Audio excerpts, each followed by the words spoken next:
తెలంగాణలో కూడా MLC elections జరిగాయి. ఇక్కడ ఏ విధంగా పోలింగ్ జరిగింది తెలుసుకునే ప్రయత్నం చేద్దాం. మా ప్రతినిధి శ్రీనివాస్ ఉన్నారు కరీంనగర్ నుంచి.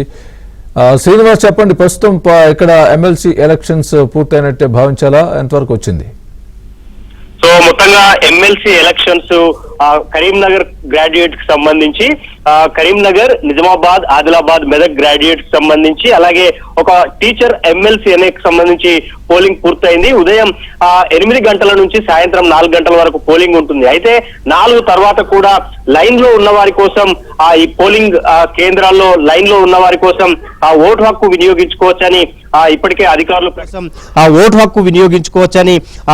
అధికారులు ప్రకటించారు. సో ఈ 4 ఉమ్మడి జిల్లాల పరిధిలో దాదాపు సాయంత్రం 4 అంటే కొంత పట్టభద్రుల ఎమ్మెల్సీ ఎన్నికకు సంబంధించి కొంత మందకోడిగా అయితే పోలింగ్ జరిగింది.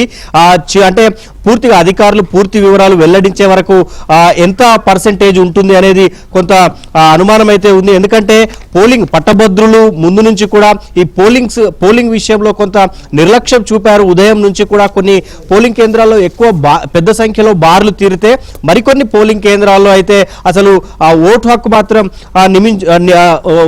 మాత్రం వినియోగించుకున్న పరిస్థితి లేదు.